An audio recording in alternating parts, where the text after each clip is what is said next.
Let me first call back Director Ching Plaza, Marlon, Abigail, and Anjo for the panel discussion. First up, first question, DG Ching Plaza, let's talk about competitiveness. How do you see the Philippines' competitiveness vis-a-vis our neighbors during this pandemic? And also, what's your outlook over the next 6 years for foreign investment? Over to you.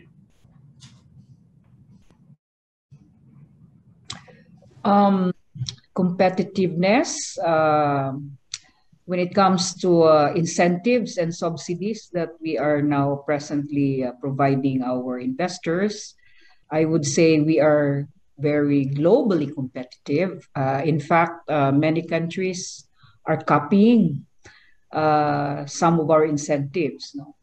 What we are addressing at now is to provide these different efficiency factors. Efficiency factors like what we lack really is first more public works and IT infrastructure. It's a challenge because our workforce, especially in the IT BPO sector, our workforce is very attractive because we can speak English. Our pronunciation is very understandable. In fact, we are proud that we are now the #1 call center of the world. And the IT BPO sector, for example, provides 1.4 million workers out of the 1.7 million directly working in our economic zones and industries. So 1.4 million comes from the IT BPO. And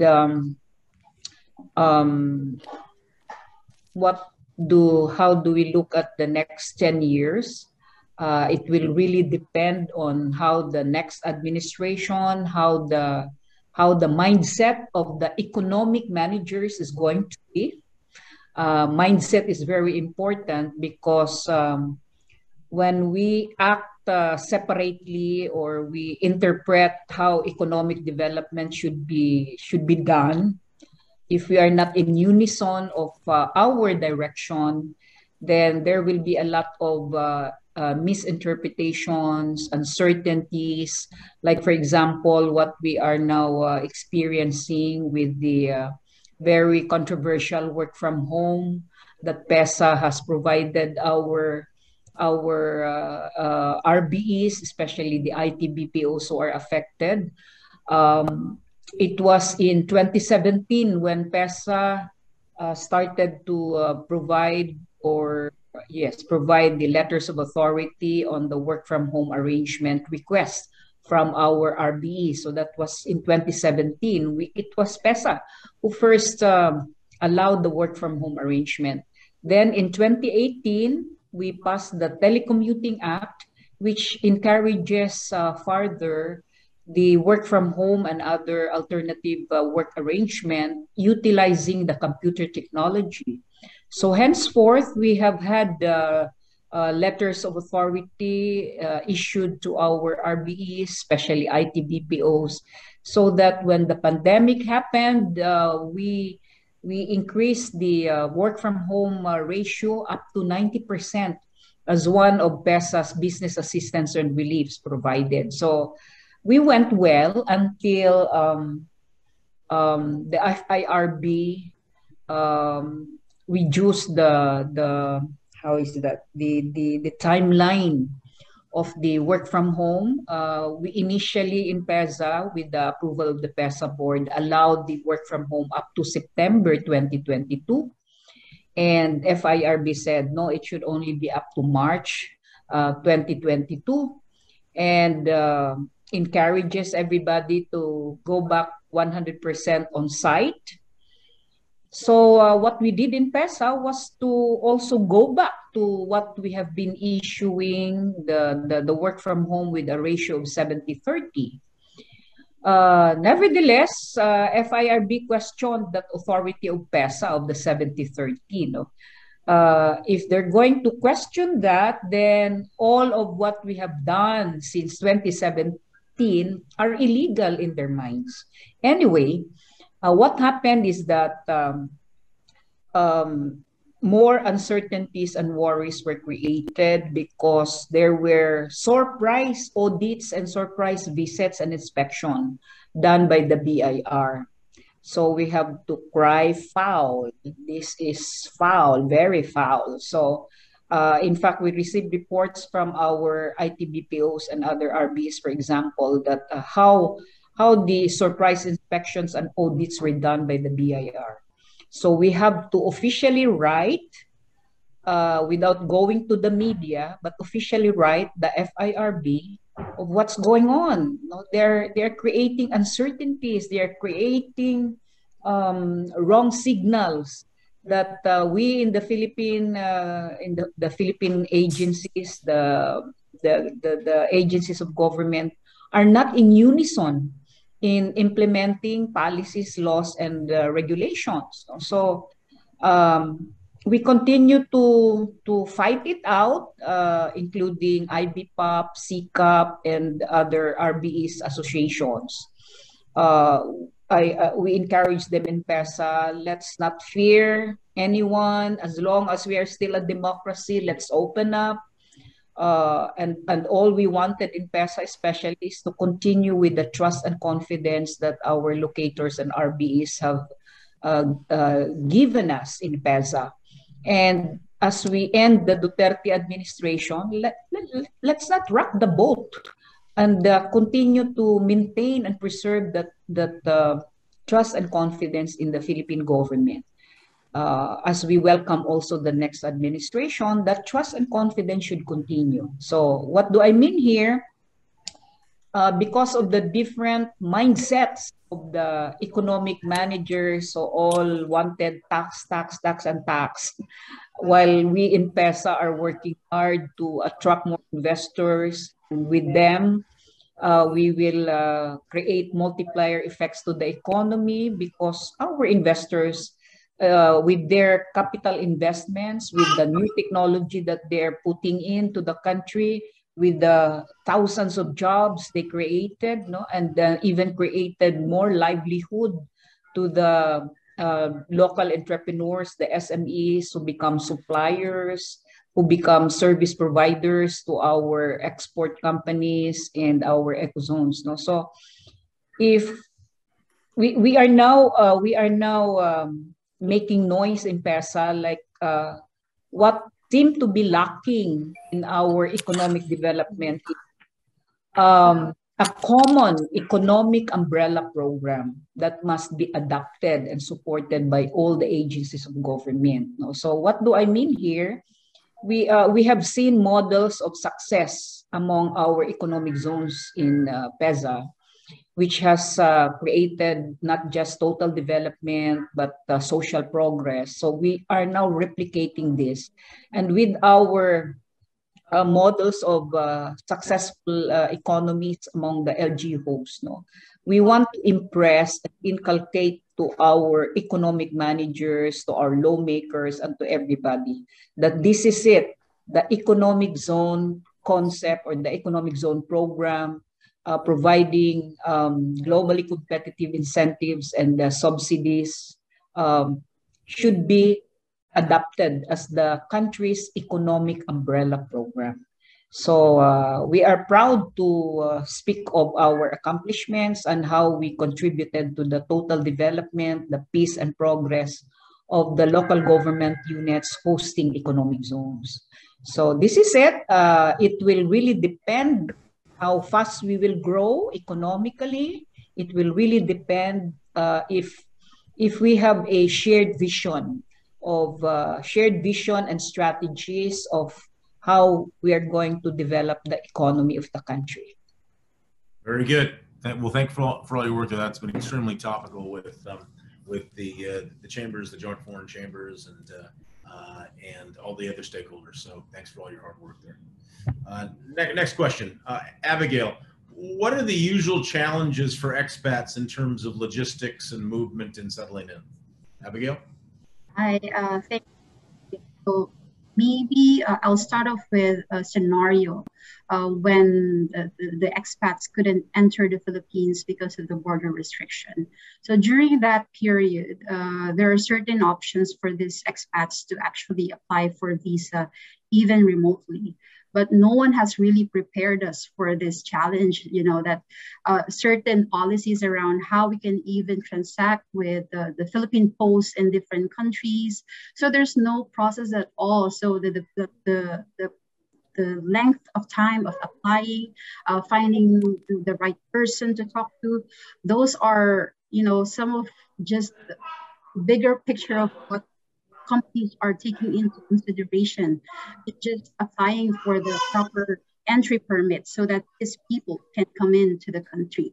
Then we also have some clients that thinks that, their relocating volume may overall decrease because of the cost that it would involve them in adjusting the benefits or even the allowances that they're giving to their expats to come in, because they would actually require for more flexibility on how they can allocate those allowances. So maybe they would decrease some from the household goods shipment because they want to save that money in finding the best home that accommodate a work from home setup. So those are some of the factors that we're seeing.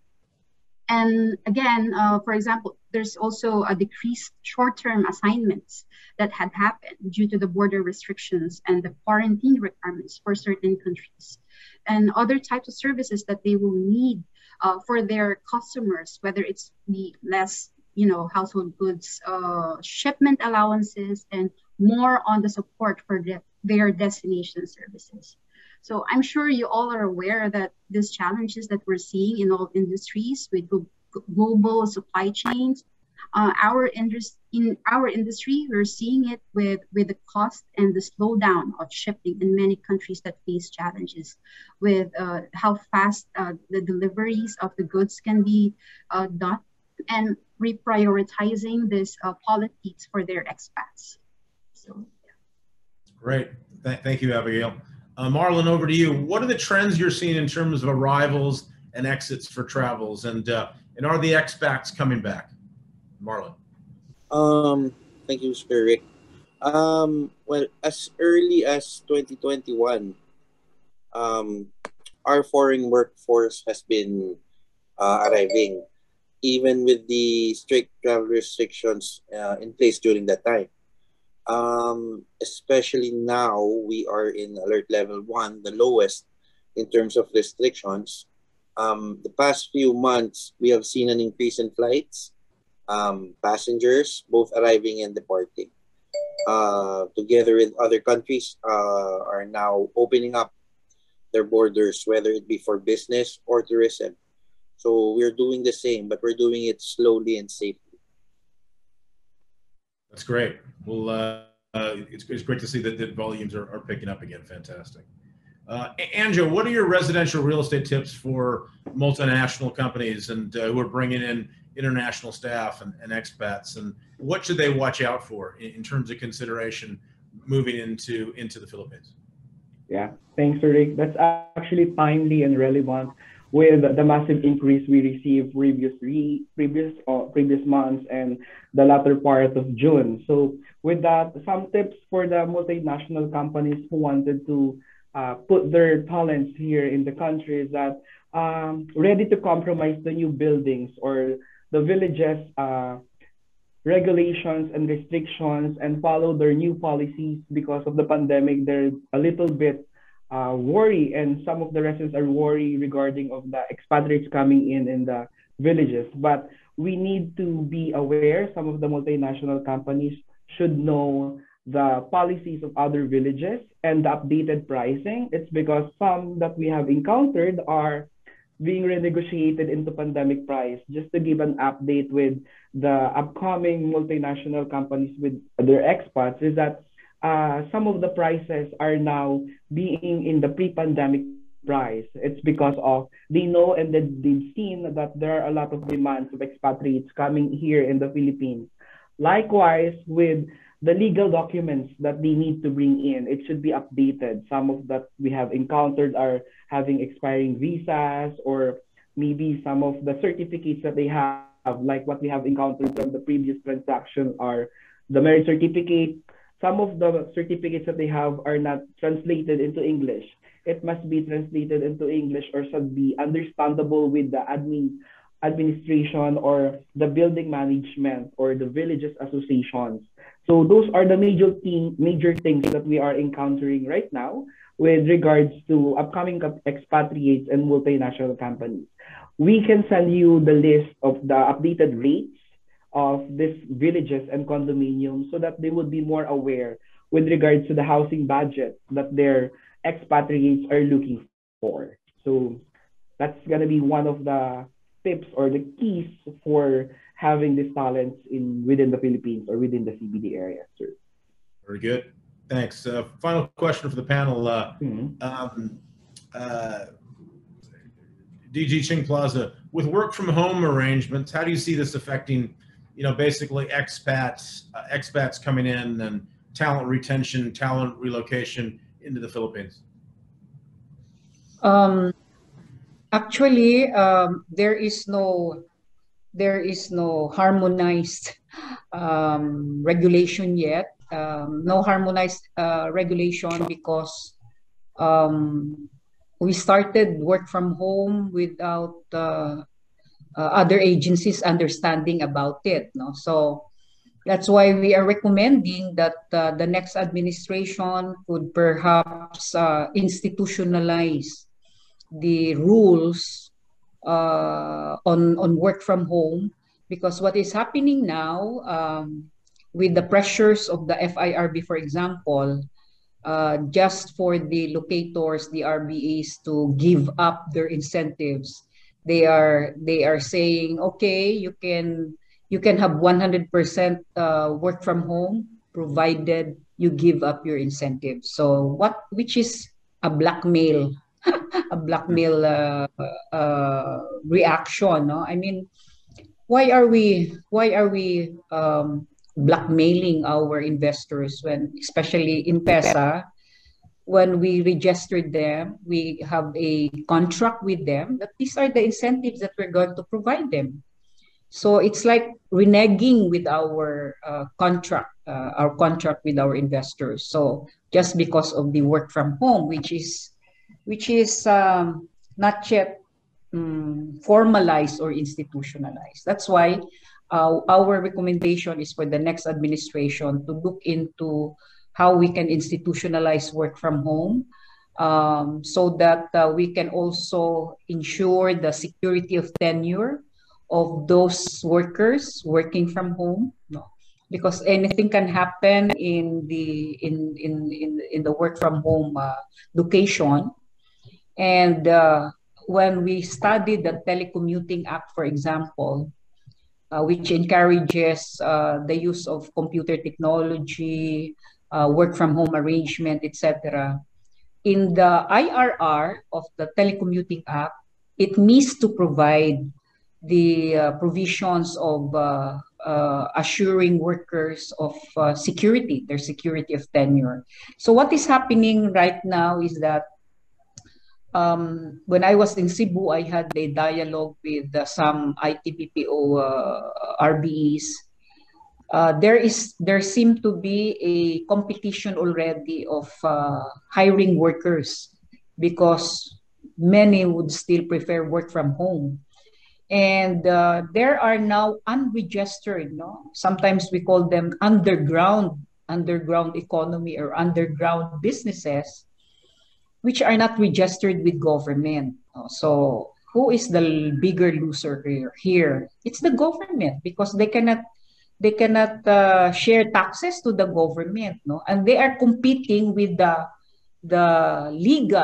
registered IT-BPOs, for example, in hiring these workers, these non-registered IT-BPOs, virtual, you can do, it's seamless and borderless, so you can do business anywhere you are in the world, no?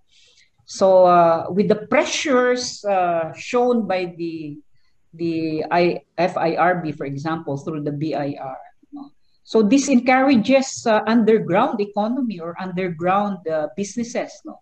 Anyway, they can do business virtually anywhere in the world, no? So our legal and the registered IT-BPOs are now competing with these unregistered IT-BPOs in terms of hiring workers. No, they say they are paying 30,000 to 40,000, and then after the project, then there's no more security of tenure of our workers. No, so all these issues has to be addressed by the new administration. No? How we can institutionalize the hybrid work arrangement, how we can protect the security of tenure of the workers, and many other issues that we have to clarify, hopefully by the next administration.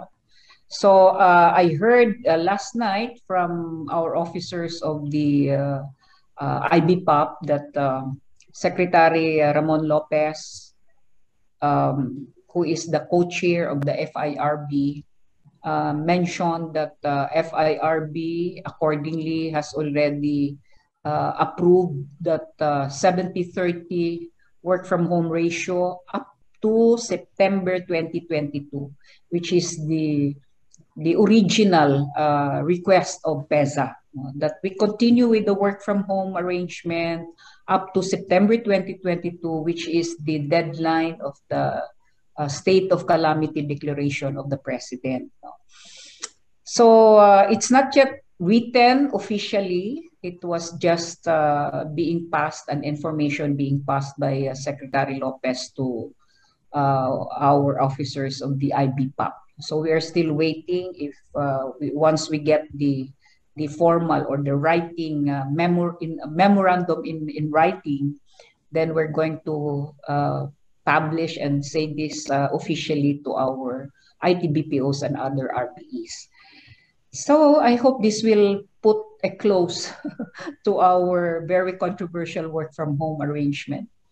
Nevertheless, the damage actually has already been done, like the worries, the embarrassment suffered by our IT-BPOs who were subjected to surprise inspections and audit by the BIR.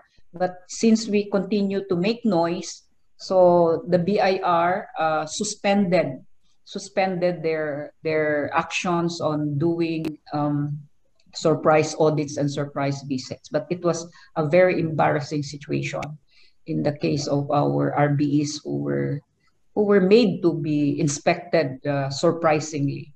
Anyway, we hope to end this issue already, and according to IBPOP's officers, that this order will be written or will be released in June 29, just one day before the new administration will take over. So I don't know what's the reason why it has to wait for June 29. Anyway, I hope this will be solved as soon as possible so that the new administration can address completely what we are expecting of a hybrid a work scheme that our IT-BPOs are requesting the government.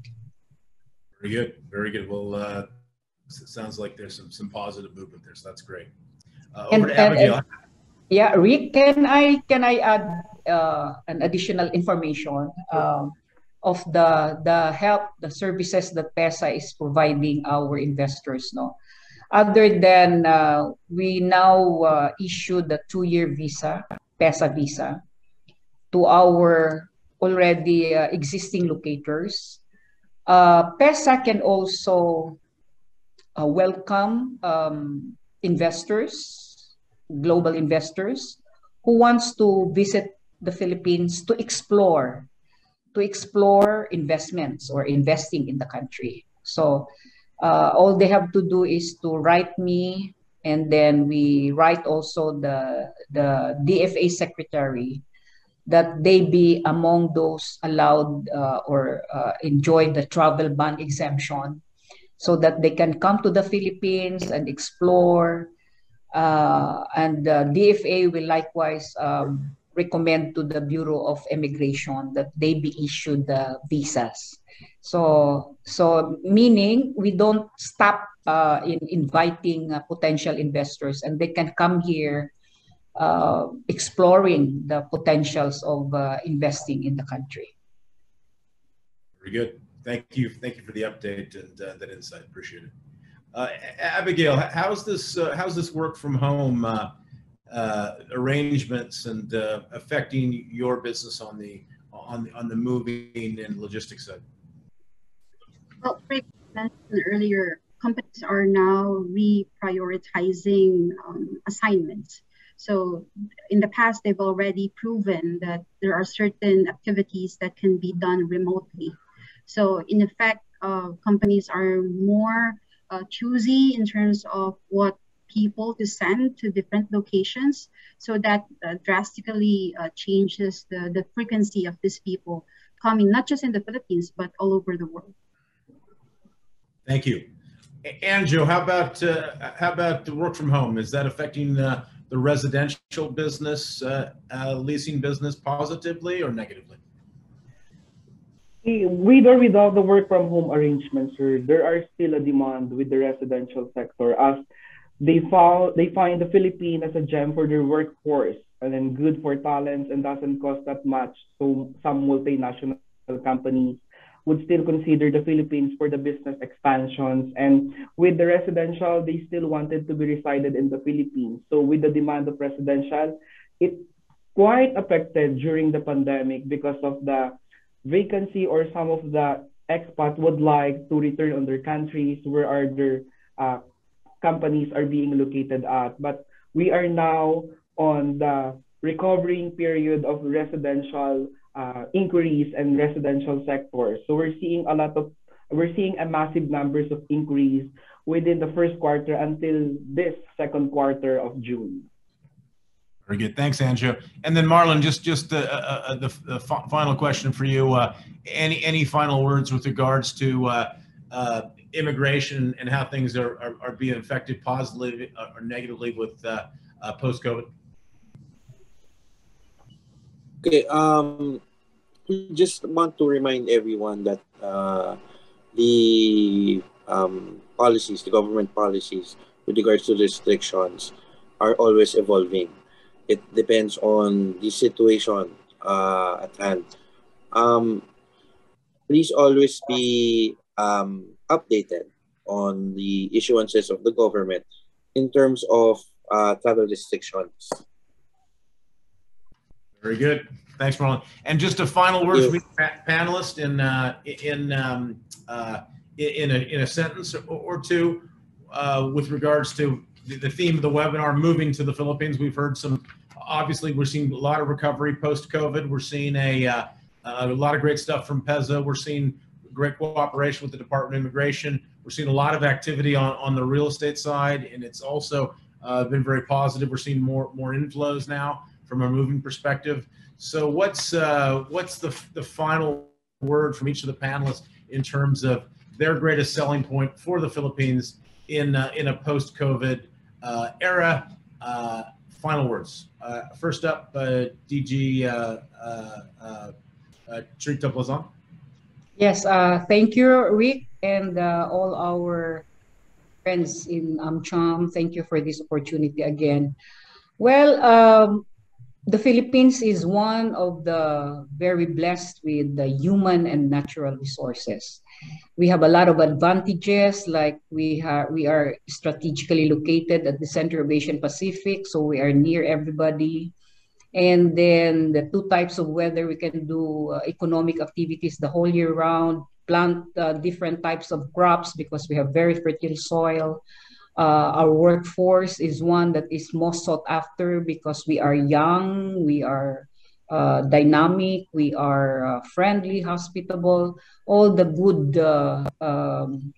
good descriptions are in the Philippines. So what we have to struggle or to fight together is to address these efficiency factors so we can attract more investors, assuring them that investing in the Philippines will lower the cost of doing business. So it will be profitable here. So with all these advantages, we are looking forward that the next administration especially its economic managers, will be more investor friendly, and we do not change the rules in the middle of the game. We honor contracts and see to it that our incentives are globally competitive.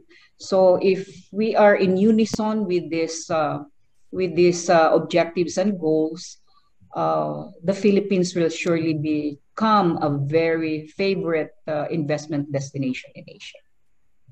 Very good. Some excellent selling points. Marlon, any other encouraging words, encouraging more travelers and more people to relocate to the Philippines? Again, couple of past few months, we've seen an increase in passenger and flight statistics in the international setting. Here, we can see that people are starting to come in, whether foreigners, not just foreigners actually, also our Filipino, our former Filipinos who want to visit again the Philippines. Parting words would be just please be updated on the government guidelines in terms of the COVID situation here in the Philippines. Again, we are at alert level 1, the lowest. So we are inviting everyone to come to the Philippines. Very good. Thank you, Marlon. Abigail? Thank you.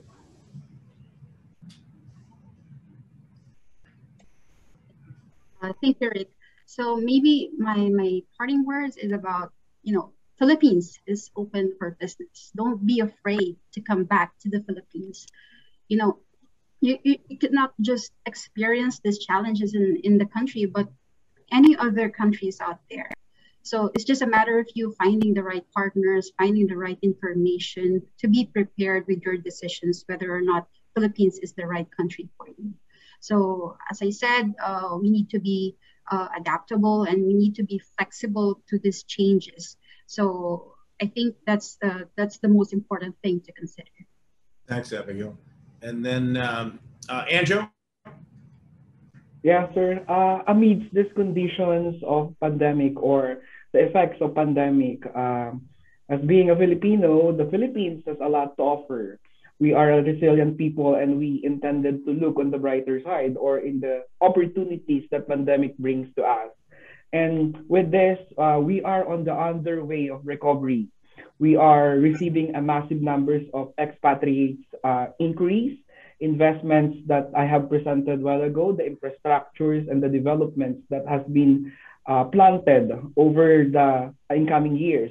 So with this, we still have a lot to offer to the investors and to the other countries who wanted to be here in the Philippines with these people with me, the PEZA, Ms. Ching, and the Bureau of Immigration and the relocation companies, which is Ms. Abigail.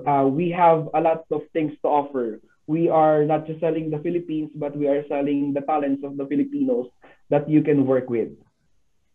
Very good. Well, some great final words there, some great insights. Thanks again to DG Ching Plaza, Abigail Ventura, Marlon Limjap, Andrew Samayat. And now I'll hand it over to Eb Henchcliffe.